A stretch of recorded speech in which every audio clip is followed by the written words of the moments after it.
Attention spoiler, ne reste pas si tu n'es pas à jour dans les chapitres de ce manga. Pour les autres, bon visionnage.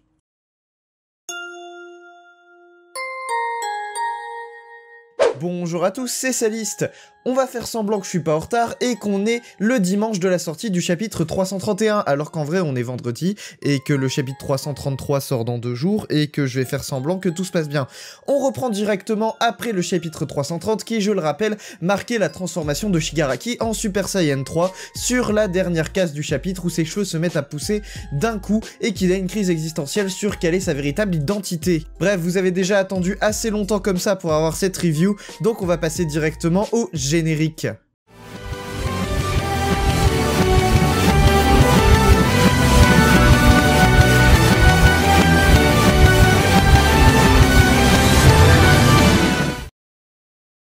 Donc aujourd'hui, chapitre 331 et 332. Notre chapitre 331 par lequel nous allons commencer s'ouvre donc sur cette transformation de Shigaraki dans un espèce d'éclat de boule enflammée dans le ciel qui produit énormément de lumière et d'énergie et qui a l'air de repousser légèrement Star and Stripes dans les airs ainsi que les vaisseaux qui l'accompagnent, donc ces petits avions dont vous m'avez donné le modèle mais dont j'ai complètement oublié le nom, donc on va faire semblant que je suis au courant. Grâce à cette transformation, Shigaraki commence à comprendre l'alter de Star and Stripes et on obtient un peu plus de détails sur comment celui-ci fonctionne. On savait déjà qu'elle pouvait appliquer 2 règles en même temps, mais qu'il y avait une espèce de grand secret autour de cet alter qui est du coup conservé par le gouvernement américain et autour duquel il ne faut absolument pas que cela fuite, puisque on le rappelle, c'est quand même l'arme la plus puissante du monde pour l'instant connue à ce jour, étant donné que Izuku est un peu un héros de l'ombre actuellement et que les gens ne se rendent pas compte, ou du moins la population ne se rend pas compte d'à quel point il est important pour l'avenir de l'humanité. Donc Star and Stripes est considéré comme le plus grand atout pour l'instant du monde face à Shigaraki.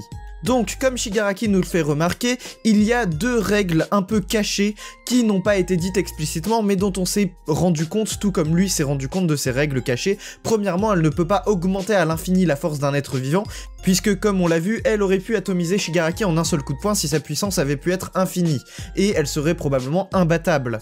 Le deuxième point est un peu plus flou et un peu plus difficile à comprendre. Ici, Shigaraki dit mot pour mot « Dezio », elle n'a pas choisi de dire quelque chose du genre « entrer en contact avec l'air contenu dans cet espace cause la mort », donc soit elle ne peut pas appliquer directement des règles à un objet qu'elle ne touche pas, soit c'est possible mais avec moins d'efficacité. Donc ici en fait ce que Shigaraki essaye de nous dire, c'est qu'elle ne peut pas appliquer son alter à quelque chose qu'elle ne touche pas directement mais qui ferait partie d'un tout dans lequel elle est. Par exemple, elle est en permanence dans l'air, donc elle touche en permanence de l'air, mais elle ne peut pas cibler un espace particulier et causer la mort d'un individu à travers cet espace puisqu'elle ne touche pas particulièrement cet espace. Je sais pas si c'est clair, c'est probablement pas clair, mais ce qu'il faut comprendre c'est que son alter n'est pas si cheaté que ça. Enfin si, il est extrêmement cheaté, mais il n'est pas aussi cheaté qu'il pourrait l'être s'il n'avait pas ces règles, ces 2 règles qui font que ça le nerfe légèrement.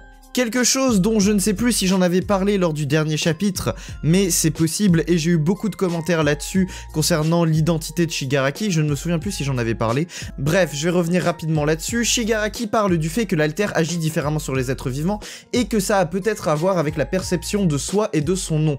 Comme je l'avais expliqué, si ça n'a pas marché lorsqu'elle a fait son attaque sur Shigaraki en utilisant le nom Tomura Shigaraki, c'est peut-être parce que Shigaraki lui-même ne se considère pas comme étant Tomura Shigaraki. Actuellement, il y a un flou sur l'identité de la personne qui se bat contre Star and Stripes.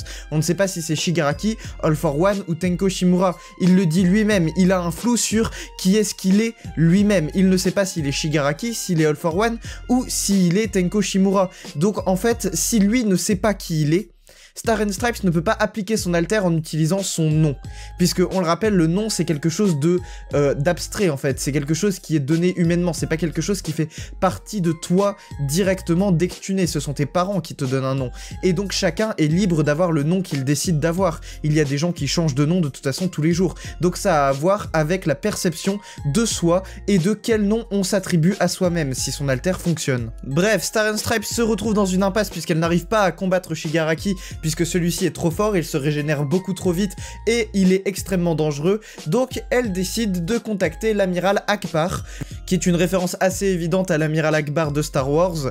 Horikoshi étant un grand fan de Star Wars, pas besoin de le répéter, vous le savez déjà tous.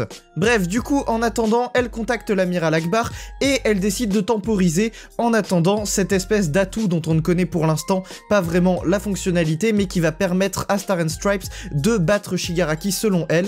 Et donc, elle décide de solidifier l'air autour d'elle, donc à 1000 fois son volume, ce qui crée une espèce de forme de Stars and Stripes fait en air solide, du coup, qui ferait 1000 fois sa taille, et ça donne donc une Stars and Stripes immense, avec laquelle elle va se battre. Du coup, elle décoche un premier coup dans Shigaraki et l'envoie voler. Elle décide de le réduire en poussière, et donc de l'écraser entre ses deux mains. Ça ne suffit pas, Shigaraki résiste, puisqu'il est capable en permanence de se régénérer. Et donc, elle décide d'y aller avec les grands moyens. Elle demande à ce que des lasers soient tirés vers elle, et elle concentre, grâce à son alter, tous les lasers en un seul énorme laser, dont elle se sert comme une lame, avec son L 1000 fois plus grand, fait en air solide. Elle saisit cette espèce de lame de laser, et décide d'enfoncer Shigaraki dans le sol avec sa lame géante. Elle utilise cette lame pour immobiliser Shigaraki pendant un max de temps, et au même moment, l'amiral Ackbar, qui ressemble d'ailleurs à l'amiral Ackbar de Star Wars, répond à Stars and Stripes et lui dit que il lui fait un cadeau et qu'il lui envoie du coup les missiles Tiamat, dont on aura un peu plus d'informations dans le prochain chapitre. On embraye directement avec le chapitre 332. Qui s'ouvre sur un flashback de Stars and Stripes au camp d'entraînement avec ses pilotes, et on voit que directement elle a un souci avec son alter. Elle ne peut pas augmenter sa force autant qu'elle le voudrait, ou du moins elle a du mal à augmenter sa propre force. Certains disent que c'est parce que c'est une fille, mais bon, visiblement ses camarades n'ont pas l'air d'être d'accord avec cette idée, et qu'en fait ça fait juste partie de la nature de son alter, ce qui a beaucoup plus de chances d'être le cas, parce que ça n'a aucun sens que ce soit limité au fait que ce soit une femme ou non. Elle pourrait très bien être extrêmement puissante. Bref, donc les fameux missiles Tiamat arrivent sur le champ de bataille, et ils arrivent d'ailleurs à vitesse supersonique, donc il faut que Stars and Stripes arrive à en toucher au moins un pour tous les contrôler, puisqu'ils ont l'air de tous être dirigés les uns en fonction des autres.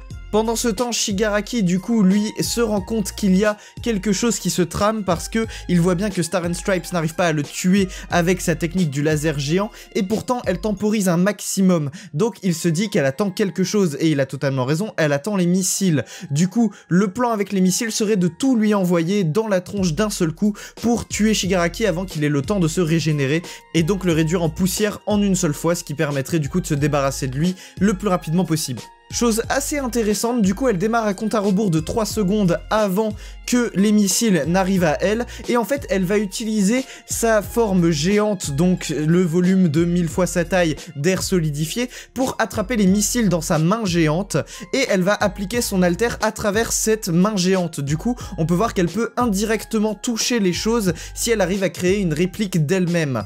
Donc on voit bien qu'elle arrive à attraper les missiles avec sa main géante, et elle applique donc comme règle que les missiles vont décrire une trajectoire circulaire. Ils vont donc se mettre à tourner en rond. Elle utilise donc l'inertie des missiles et la puissance de son L qui fait 1000 fois sa taille pour envoyer tous les missiles d'un coup contre Shigaraki, créant une explosion incroyablement puissante, tellement puissante que Endeavor ainsi que Best Jeanist et Hawks qui sont au loin arrivent à repérer l'endroit de l'impact, et donc on peut déjà se douter que dans les prochains chapitres ils vont se diriger vers Stars and Stripes. Elle remarque, une fois qu'elle a touché Shigaraki et que la déflagration s'est éloignée, un petit trou dans le sol, duquel surgit un Shigaraki complètement monstrueux, défiguré, à moitié mort, et dont la régénération ne fait que commencer, mais elle a déjà débuté, donc c'est déjà trop tard pour Stars and Stripes. Il explique qu'il s'était douté de quelque chose, et qu'à la dernière seconde, il a créé ce trou grâce à son alter de Decay, donc son alter qui lui permet de désintégrer les choses. Il a créé ce petit trou et s'est enfoui dedans pour pouvoir justement survivre à l'impact des missiles. Malheureusement pour Stars and Stripes, la régénération de Shigaraki a déjà commencé, et c'est trop tard. Tout le monde essaye de trouver une solution, tout le monde essaye de faire en sorte que Shigaraki n'atteigne pas Stars and Stripes, mais on le voit sur cette dernière case, il arrive à toucher Star and Stripes et donc lui voler son alter et la désintégrer. Mais tout ça, c'est l'histoire du prochain chapitre qui sortira dimanche et dont la review sortira en même temps. Est-ce que c'est pas incroyable ça? 2 reviews en une semaine, même 3 techniquement puisqu'il y a 3 chapitres. Bref, je m'égare, on passe à la partie analyse. Vous vous en doutez, aujourd'hui on a parlé de 2 chapitres, donc la partie analyse, elle va être assez complète, il va y avoir pas mal de choses à dire. Premièrement, on apprend un peu plus de détails sur le fonctionnement de l'alter de Star and Stripes, mais ce sont des choses dont on aurait pu se douter de toute façon, puisqu'on l'avait vu qu'elle ne pouvait pas utiliser autant de puissance qu'elle le désire. On avait déjà eu cet écho comme quoi elle n'était pas aussi forte qu'All Might en termes de puissance physique brute. Du coup, on peut imaginer qu'elle ne peut pas augmenter sa puissance à l'infini, sinon elle aurait battu All Might en termes de puissance physique brute. Il y a d'autres choses assez intéressantes comme le fait qu'elle puisse toucher par exemple un autre objet avec une copie d'elle-même, puisque la version d'elle qui fait 1000 fois sa taille est une copie d'elle-même. Elle touche les missiles et elle arrive à appliquer une règle au missile malgré le fait qu'elle utilise une copie d'elle-même et que ce n'est pas elle qui le touche directement du coup. Donc ça c'est assez intéressant à voir, un alter très complet, très puissant, hein. On le voit, même All for One le dit lui-même, cet alter c'est probablement le plus puissant sur Terre après le One for All et le All for One on va dire. Ça doit être le 3e alter le plus puissant sur Terre et il est incroyablement cheaté. Rien que le fait qu'elle puisse appliquer des règles à des choses qui ne sont pas vivantes et que ces règles sont quasiment tout le temps illimitées en termes de puissance, c'est déjà quelque chose d'assez incroyable. Mais en plus il suffit de connaître le nom de la personne pour pouvoir appliquer une règle à une personne. Là où ça faillit, c'est si cette personne n'est pas sûre de son identité ou si on se trompe sur l'identité de la personne, comme on l'a vu à la fin du dernier chapitre, donc le chapitre 330, on l'avait vu. Du coup, elle avait essayé d'appliquer une règle à Tomura Shigaraki, mais lui-même ne sachant pas qui il est, cette règle ne s'est pas appliquée du coup. Sur la dernière case, on peut voir, chose assez intéressante, le visage de Star and Stripes qui sourit. Elle a l'air très confiante et du coup, on peut imaginer que dans le prochain chapitre, elle prépare quelque chose.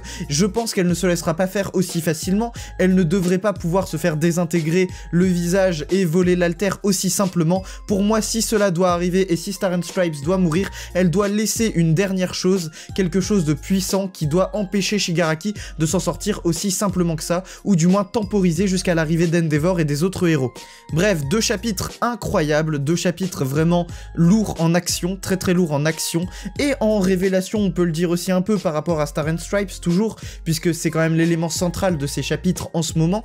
Mais du coup, voilà, en espérant que le chapitre 333 nous propose encore plus de choses extrêmement intéressantes, et du combat, toujours du combat, encore du combat, même si ce serait bien qu'Horikoshi fasse une petite pause dans le combat en ce moment, parce que ça a l'air d'être des chapitres assez chargés en dessin. Enfin bref, c'est un autre débat. Je vous laisse là-dessus, abonnez-vous, mettez un pouce bleu et activez la cloche, suivez-moi sur tous mes réseaux sociaux, Twitter, Instagram, Discord en description. C'était Saliste, je vous dis à très bientôt pour la review du chapitre 333, salut!